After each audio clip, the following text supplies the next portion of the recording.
وحسب روايه نورهان اللي انا مصدقاها مليون في الميه، ان هي فعلا حاولت تمنعه وقالت لي زقني. دي برضو حته مهمه جدا. لما جيت احاول امنعه ان هو يكمل، ان هو قالت له خلاص انا اللي هقول، لو قالت حاجه انا هقول ان انا اللي هتحمل مسؤوليه، وانا زقها جامد على الحيطه ووقعت، وقال لها انت تسكتي خالص، انت بقيتي معايا في الموضوع. السلام عليكم. في موضوع يشغل الرأي العام، موضوع بيهز كيان الأسرة، موضوع عامل حالة من الذعر للأمهات اللي بتربي بناتها وبتربي ولادها، وكتير جدا مهتمين يفهموا ايه اللي حصل في موضوع نورهان ووالدتها المرحومة داليا. الموضوع انا اعرفه بنفسي. انا اسمي هايدي الفضالي، كنت رئيسة محكمة جناية الأحداث وجنح مستأنف للقاهرة والجيزة. توليت الدفاع وقبلت الدفاع عن نورهان، وأصبحت يعني وكيلة ووكيلها الله. وأنا بتكلم عن مش بس موكلتي النهاردة، أنا بتكلم عن قضية تهز المشاعر كلها وتهز الناس وتهز الرأي العام وتهز آباء وأمهات وإخوات أشقاء جيران. هي قضية كبيرة. القصة أنا هحكيها وبعد كده هقول إيه الموضوع بالتفصيل، هجيب الهيدلاينز. وبداية بشكر دور النيابة العامة اللي تولت تحقيقات يعني أكثر من رائعة، وده اللي بشهده دايما على رجال القضاء ورجال النيابة العامة. الشرطة المصرية اللي قدرت تحل أول ألغاز في الموضوع. التفاصيل كلها هقولها كالتالي. أولا أنا قبل ما أقبل إن أنا أدافع وأترافع عن نورهان، أنا تحققت بنفسي من وقائع. رحت مكان وقوع الجريمة، سمعت الشهود، سمعت الجيران، رحت عند بيتها وعند باب بيتها وعند اللي واقفين قدامها والشقة اللي قدام الشقة. سألت الشاهدة أم عمر اللي كانت آخر من جاءت لها نورهان المتهمة بقتل والدتها، وإدت لأهلة وعمر الدرس الأخير. القصة كلها ليها مواضيع كبيرة. ختمتها امبارح بمقابلتي لنورهان في محبسها، وقعدنا مع بعض كتير. البنت فتحت قلبها واتكلمت في كل حاجة، في كل التفاصيل بالظبط. أنا هبدأ من النقطة الأخيرة من كلام نورهان. نورهان وهي بتحكي الموضوع حكيت لي بكل صراحة اللي بيحصل، وانا مش بتكلم النهارده كدفاع بس، انا عايزه اشوف لها مخرج او اشوف لها سبيل. لا، انا ليا وجهة نظر يمكن كقاضية سابقة، وليا نظرة العدل والعدالة، وليا نظرة عايزة اطمئن بيها كل ام بتربي بنتها وبقت تبص على بنتها كده تقول انا بربي عدو ولا بربي ايه. بربيها عشان تكبر واتحط في موقف ان انا اتقتل منها بدم بارد.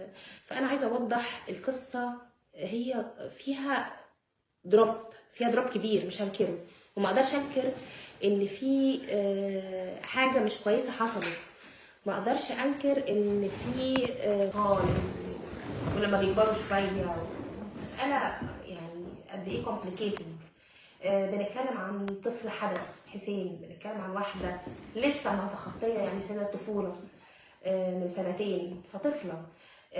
بنشوف البنت اللي راحت عشان تتخطب فجأة لشخص وهي لسه طفلة، مش مستوعبة ان هي تبقى مخطوبة لحد بطريق مثلا الصالونات او كده. عندنا سوشيال ميديا وتلفزيون للأسف لخبط في عقول كتير من الأولاد والأطفال والبنات والولاد. القصة ان زي ما نورهان قالتها لي بمنتهى الصراحة والصدق امبارح، قالت لي انا عايزه اتعدم. هي بدات كلامها بكده، انا عايزه اتعدم. نورهان انت قتلتي؟ انا ما قتلتش.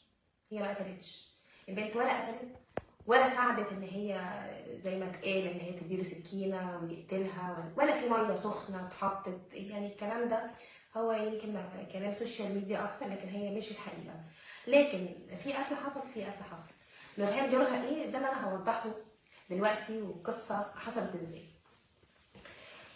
نورهان كان في علاقة مع الولد ده، هنقول علاقة يعني مراهقة خطأ، في مشكلة حصلت لها بالفعل، في مشكلة حصلت لها مع حسين. الولد ده كان تسبب ان هي يعني فقدت حاجة مهمة جدا بتنقص اي فتاة، بالذات لو هي هتبقى مقبلة بعد كده على زواج. خطأ موجود، الخطأ ما نقدرش نقول هو مش موجود. فهو الطرف التاني اللي جاي يثبت رجولته على جارته، على اللي بتعلم اخته، حب يثبت رجولته مش بس في المسائل دي، كملها كمان ان هو ازاي مامتك بتحاول تبعدني عنك، ازاي مامتك بتحاول ان هي تهني قدامك. هو عمل راجل يستعرض وينزل يرقص لها في تحت ويتنطط على موسيقى مع الولاد، شو بقى الاطفال في المكان هناك. فحب يكمل ده بان هو انت ازاي تكلميني كده، مامتها الله يرحمها هي زي اي ام بتبقى خايفه على بنتها الوحيده. نورهان ليها اخ اصغر منها ادم، وليها اخ اكبر من اصغر منها بشويه احمد، اكبر من ادم يعني، وصاحب حسين. لما حصل الغلط اللي هو ما كانتش هي تحب ان هو يحصل، ومحدش يحب ان حد يقع فيه، هي بقت خايفه، يعني عندها نقطه ضعف كبيره. ففي الاحوال اللي زي دي هي بتبقى منساقه ورا العمل كده، او الطفل ده او الشاب ده اللي عايز يعمل فيها شاب، يعني يصغرها بكتير. انا ازاي اتهزق، مامتك مسكتني وفعلا مسكته قدام الناس وخبطته كده في الحيطه، والدتها المرحومه داليا، وابعد عنها وسيبها في حالها وابعد عن بنتي وتحميها. حتى لاخر لحظات ما كانتش راضيه تخلي نورهان تروح تدي دروس بنفسها. هي كانت بتدي دروس برايفت لعمر واهله في العماره اللي جنبها، بتدي الاخت حسين عندها بقى في البيت. فبدات اليوم الاخير اللي هو يوم الواقعه كان عندها درس. نورهان المفروض رايحه لعمر واهلها تدي لهم الدرس اليومي، هي كانت بتروح يوميا تدي الدرس. قبلها بيوم كانت تعبانه، وبعتت لها رساله لعمر قالت لها انا مش قادره اجي، تعبانه شويه. كانت مامتها مزنقه عليها قوي، اوعي تخرجي الا معاكي اخوكي الصغير ادم. بالفعل في اليوم ده قالت لها خلاص عشان الولاد ما يتاذوش، عندهم امتحانات وكده، انا هاجي واحضر والكلام ده. راحت من الساعه 4 للساعه 7:30 قعدت تدي في دروس للبنت والولد، لاهلها، تديلهم الماث وتديلهم الدروس، وكانت بتشرح يعني كويس جدا، مفيش اي مشكله خالص. ومعاها ادم. اتصلت بيها والدتها في الوقت الاخير اللي هو حوالي الساعه 6:30 او الساعه 6 تحديدا، قبل ما يخلص الدرس كده بحوالي ساعه ونص. اتصلت بيها، يا نور انت فين؟ ايوه يا ماما. ده كان قدام الجميع، وفعلا تيقنت من روايه نور قبلها، انا سالت الشهود. بالفعل ده حصل، جالها تليفون من والدتها، يا ماما انت عايزه انا ادم معايا، طب ابعتهولك عشان ما تروحيش لوحدك. هي كانت مامتها طالعه بقى على البيت، خلصت الشغل وكده ورايحه على البيت. قالت لها طب ابعت لك ادم؟ قالت لها لا خليه معاكي حبيبتي وبتاع لما تيجي، طب انا قدامي شويه واخلص الدرس واجي لك وكده. تمام. في الوقت ده هو حسين اتصل بنور بعدها، بنورهان، قال لها انا لازم اخد بحقي. وطبعا واكيد ده كل ده ثابت في المحاضر استقبال التليفون في الوقت ده الساعه تقريبا 8 بعد ما خلصت الدرس. وشافت حتى القصه البنت الصغيره اللي كانت بتاخد الدرس مع نورهان، وقالت له انا بقى ماشيه والكلام ده. فهو قايل لنورهان قال لها انا لازم اعلم امك درس. وهنا طبعا نبدا الخطا الثاني او المصيبه الثانيه، انا مش عايزه اقول ان هو خطا عادي، المصيبه الثانيه انا هعلم امك درس او اخوكي احمد. هي كانت بنت مرتبطه جدا باخوها، ونقطه الضعف في كل القصه دي احمد اخو نورهان، هي متعلقه بيه جدا، بتحبه جدا جدا جدا، يمكن اكتر من مامتها واكتر من باباها، بتخاف عليه قوي. فقالت هو كان مهددني نفسيا ان هو يا هيروح يعمل فيه حاجه، يا هيروح يقول له على اللي حصل قبل كده، الغلط اللي حصل بينهم. هي البنت خايفه على سمعتها، لان هي كانت بالرغم من اي غلطه حصلت هي كانت محافظه على سمعتها، وكانت معروفه بين كل جيرانها ان هي انسانه مقدمه محترمه، صوتها واطي. في الدروس حتى الامهات يقولوا لها يا بنتي علي صوتك شويه، شدي عليه، لا لا حرام، دول اطفال عندها صبر، تعلم، عايزه تعلم الناس كلها. فالبنت مشهود لها حتى بالبيت اللي قدام الشارع قدامها، اللي هي كانت اسمها السيده خالد عرفات، ونفسها تشهد بكده، بتقول قد ايه البنت ومامتها يعني نموذج جميل. البنت طول الوقت كانت بتخاف على مامتها. قبلها بيوم حتى كانت بتقول ده انا سايبه والدتي بتطبق الغسيل وانا يعني زعلانه ان انا سبتها، وقالت لي لا روحي يا بنتي شوفي شغلك وشوفي حياتك بس مع اخوكي وبتاع. فهي مامتها يوميا كيس شوكولاتات وحاجات حلوه طالعه بيه بعد ما تخلص شغلها، ده مين؟ ده النور.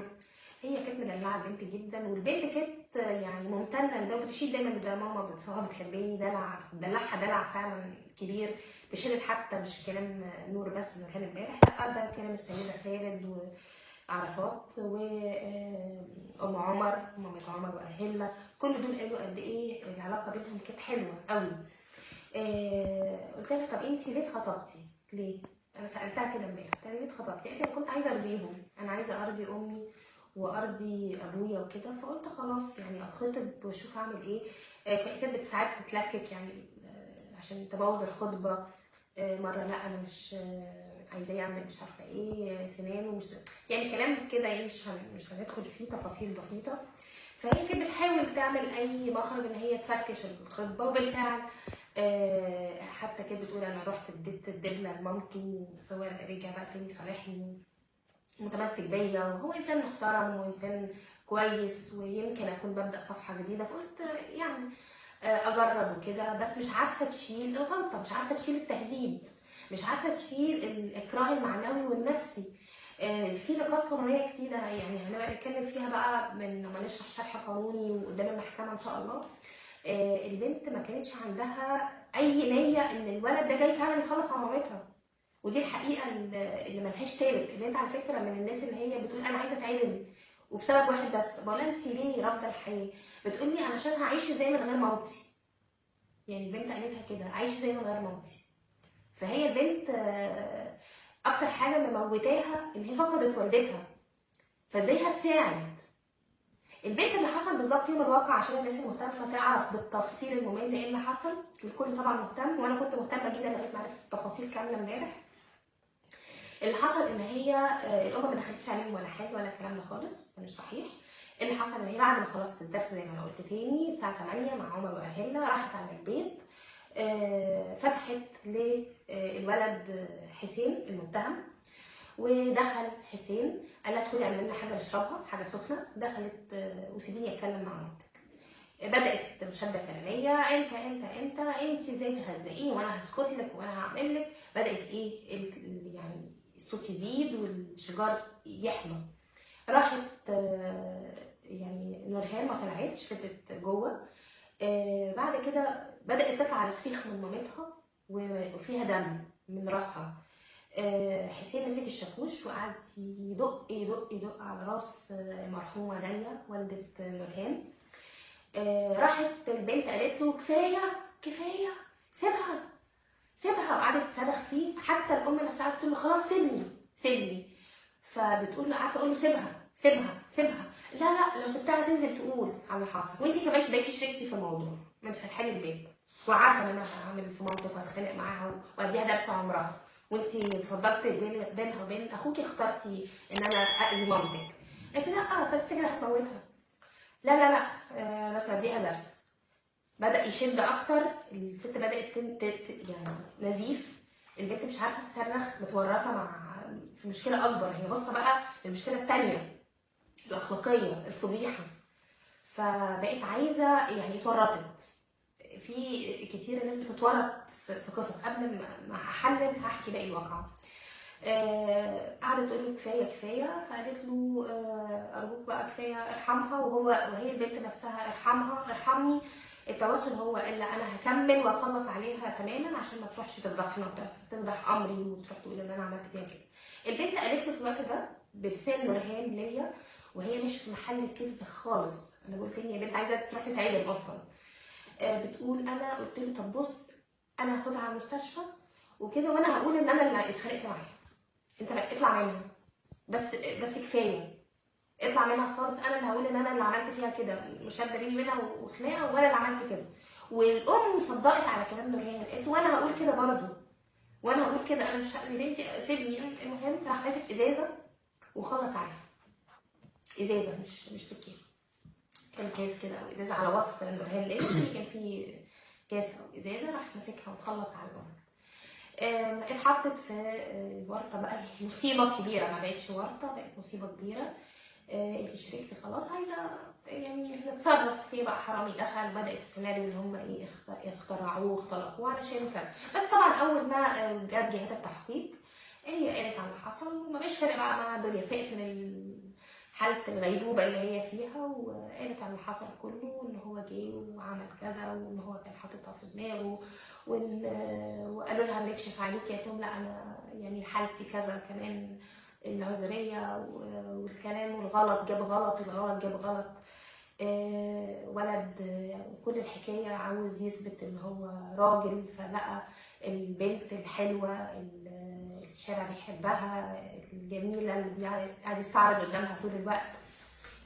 انا قلت لها في مثلا بتحبيه؟ قالت لي لا مش بحبه خالص، بس هو بيحبني قوي. يعني ده برضه اللفظ اللي هي قالته، بتقولي بيحبني قوي.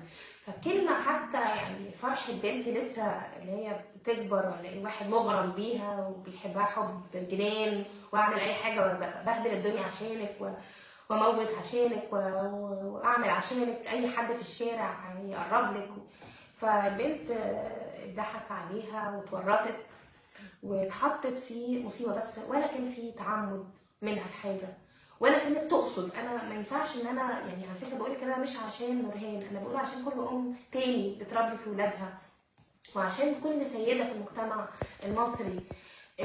في ممكن مشاكل تبقى في ولادنا، نحاول يعني نلم الدنيا. والام حاولت على فكره، انا ما بقولش ان هي، حتى لو كان الام يمكن عنيفه شويه، واحنا كلنا برضه بنقول لي حاجه في الام، احنا كلنا عندنا اولاد وكلنا ممكن نزعق وننفجر، بالذات لما نلاقي كمان الموضوع تعدى حدود كمان معينه، ان في ولد بيضحك على بنت والبنت منساقه وراه وراكبها شيطان، فبنبقى هنتجنن. يعني ربنا يعافي كل البنات والامهات.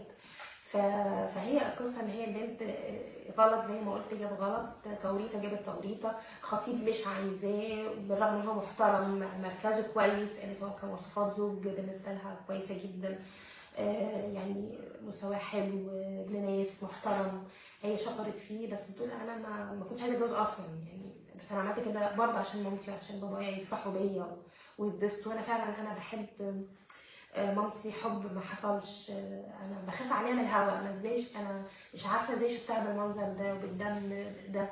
بتقول انا مش قادره انسى المشهد، وانا مش هرتاح غير لما يحصل لنا حاجه.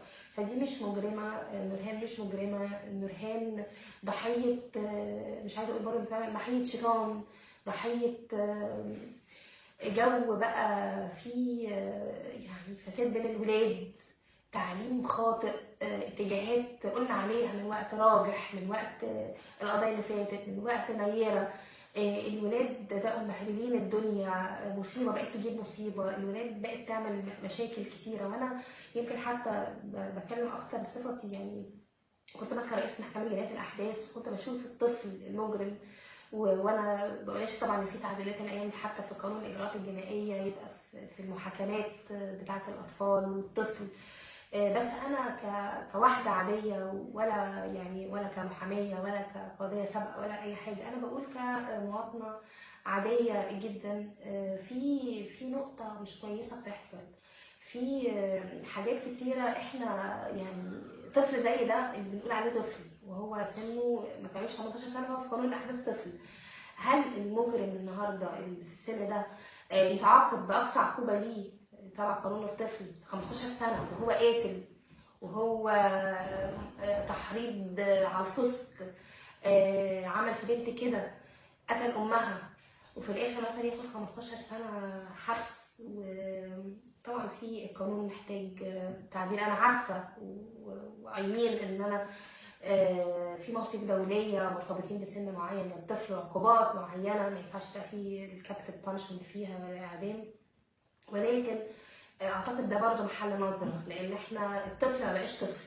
الطفل زمان كان بيلعب بيعمل، دلوقتي عاوز يعمل حاجه تانية، عاوز يلعب بطريقه تانية، عاوز يستعرض بطريقه اخرى، عاوز يعمل فيها راجل بدري. بعد سن ال 12 13 سنه للاسف الطفل ما بقاش طفل، بقى عاوز يثبت ان هو يعني راجل بيقدر ان هو يعمل ويجذب بنات ويعمل حاجات كتيره. والتانية بقى اللي هي انا بقول عليها ضحيه برضه، انا بصراحه على اسم ضحيه، ضحيه الغلط، ضحيه الظروف، ضحيه الضغط، ضحيه الاكراه المعنوي، التهديد النفسي. احنا دايما بنقول اي تهديد ما بقاش بس تهديد ان انا هقتلك، لا، في تهديد ان انا هبوظ سمعتك، ان انا هبهدلك نفسيا، ان انا هدمرك، ان انا هلوث صورتك، بالذات ان هي واحده بيهمها بشده كل الشهور، بيهمها صورتها، بيهمها ان هي تبقى انسانه كويسه وطيبه وكل حاجه. فالقصه حصلت كده، واحنا عندنا الدفوع اللي هتتقال قدام المحكمه، وانا مش بقول ان هي بنفي عنها الغلط تماما، ولكن انا اعرف يعني قضاة مصر جيدا باحكامهم العادله، وان احنا يمكن كان في حاله حكيتها قبل كده لما عملت حاجه مش كويسه والبنت جت قتلت جدتها وادانا لها يمكن حكم مخفف، بالرغم ان هي كانت قتلت بقى بالفعل، برضه عشان كان في عامل نفسي وكانت خايفه من فضيحه جدتها ليها وكده. كانت قصه سابقه اثناء تولي رئاسه محكمه جنايات الاحداث. فالقصص معاده ومحتاجين ضبط اكتر نفس للولاد، محتاجين الام تحتوي اكتر. مش بقول ان انت عشان ما احتويتيش مصيرك كذا، لا، انا عارفه كلنا امهات وبنخاف على اولادنا وكلنا محتاجين نعمل اكشن كبير، بس عندنا يعني ناس تانية ما بيقدروش ده، زي اطفال شوارع، زي اطفال مجرمين. الموضوع ما كانش فيه مخدرات ولا حاجه، عشان اللي بيقول ان كان يمكن تحت تاثير مخدرات، الموضوع ما فيش مخدرات. حتى حسين نفسه اللي انا الحاجات المبدئيه اللي انا شفتها ان هو ما كانش بيتعاطى حتى مخدر معين او حاجه، هو مجرد سوء سلوك، هو مجرد زي ما قلت اثبات ان انا راجل بكل معنى هذا الاثبات بتاع الرجوله يعني. طيب ايه العقوبه المتوقعه لحسين؟ كطفل يعني. العقوبة المتوقعة طبعا إن الحكم إلا لله وفي قضاء مصر، بس أنا بنظرتي يعني أنا بقول إن هينتظروا ال 15 سنة، لأن هو متعمد، هو عنده سبق إصرار وترصد، عنده العمد بتاع الركن المعنوي لجريمة القتل وهي إزهاق الروح، يعني لازم إزهاق الروح. عنده أعتقد النية دي. هل بقى ليه محامي هيقول مثلا هو كان ضربه افضى الى موت ودخل في نيته ان هي، وحسب روايه نورهان اللي انا مصدقاها مليون في الميه ان هي فعلا حاولت تمنعه وقالت لي زقني، دي برضو حته مهمه جدا. لما جيت احاول امنعه ان هو يكمل، ان هو قالت له خلاص انا اللي هقول، لو قالت حاجه انا هقول ان انا اللي هتحمل مسؤوليه، وانا زقها جامد على الحيطه ووقعت وقال لها انت تسكتي خالص، انت بقيتي معايا في الموضوع. فهو في تعمد، في نية إزهاق روح للسيدة دي، حتى لو كانت بدأت إن أنا هضربها أو كده، لأن الضرب حتى الآلة اللي استعملها آلة شاكوش، مش آلة خفيفة، إن هو بيضربها ولا بيعلمها أدب زي ما هو كان بيوهم نورهان. طيب هو خلال التحقيقات لو حضرتك اطلعت على التحقيقات يعني هو ليه في تحقيقات؟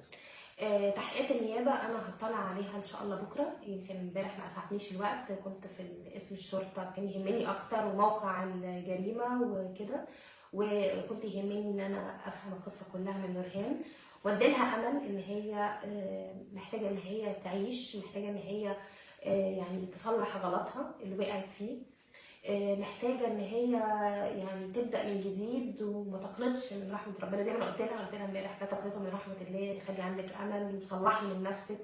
قالت لي بس انا يعني مش قادره اتصور ان انا حتى ولو كنت سبب من بعيد ان امي يحصل لها كده بسبب خوفي ورعبي، يعني ايه يعني كان هيعمل لي ايه؟ كان هيقول ان انا مش كويسه، انا يقول بس مامتي ما تروحش.